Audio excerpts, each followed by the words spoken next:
My name is Darcy.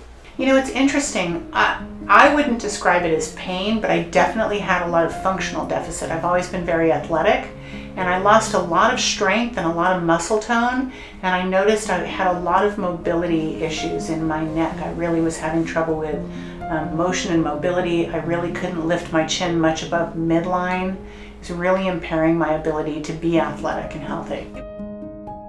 It was stressful not being able to exercise the way I usually do. Running was very painful, and I love to run. I expected to come into my consult and have him tell me that I'm just getting old, that because I've been an athlete my whole life that I was getting some arthritis or something in my neck. And when I saw the MRI images, it was really unsettling when I could see the spinal cord compression. And then it all made sense. I'm a nurse. It made sense to me once I was able to see what was going on. He explained everything that was going on to me, and he answered all of the questions that I had. I had a lot of questions, obviously, being a nurse, and having never had a major surgery like this before. I had a lot of questions. I was nervous. Had a lot of concerns. It was exactly 3.5 weeks ago. It was on October 31st. So it was 3.5 weeks ago today. I completely feel like a new person.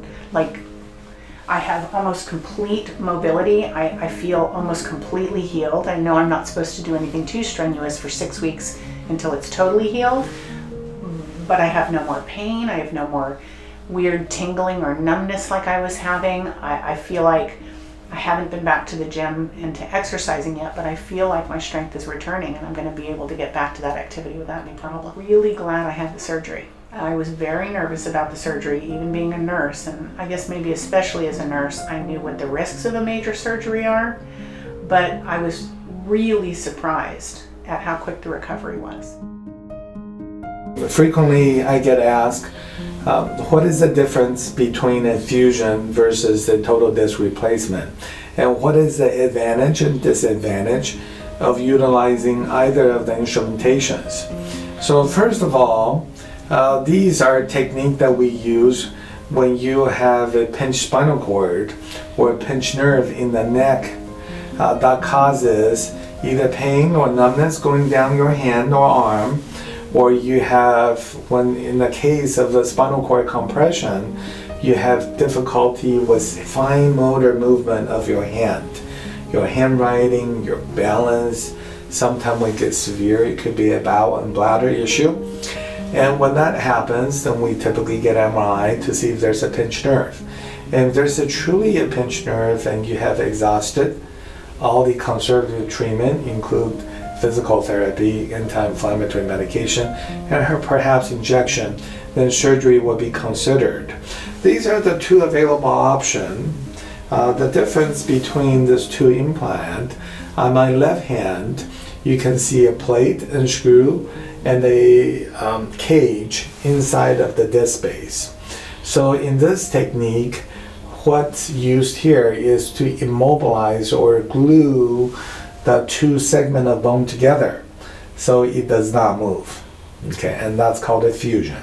So basically immobilize one segment and allow other segment to function appropriately, and therefore eliminate pain by taking away motion. In the same time, we'll take the pressure off the nerve by taking out the disc, and typically we do it under a microscope to free up the nerve. So therefore the resolution of the spinal cord function or dysfunction as well as pinched nerve should be resolved.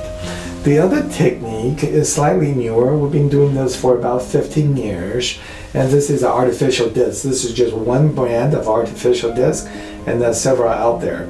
So what we do is the same thing. We make a small incision, typically on either side of the neck. Incision usually is less than an inch, and what we do is we dissect and go between the muscle and the blood vessel, then further in to be next to the windpipe and the food pipe. Then what we do is identify the disc, take the disc out, take the pressure off the nerve under microscope, then put an implant that allow it to move. So therefore this implant does not eliminate motion and therefore provides motion and try to mimic the natural disc that you have. So therefore you have almost a similar range of motion as you had prior to the surgery, and allow rotation, allow flexion extension.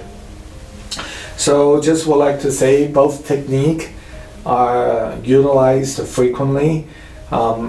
These artificial disc or motion preservation technology are more aimed for patients who are active, who are younger typically, and they have more the pinched nerve numbness, either 1 or 2 segment.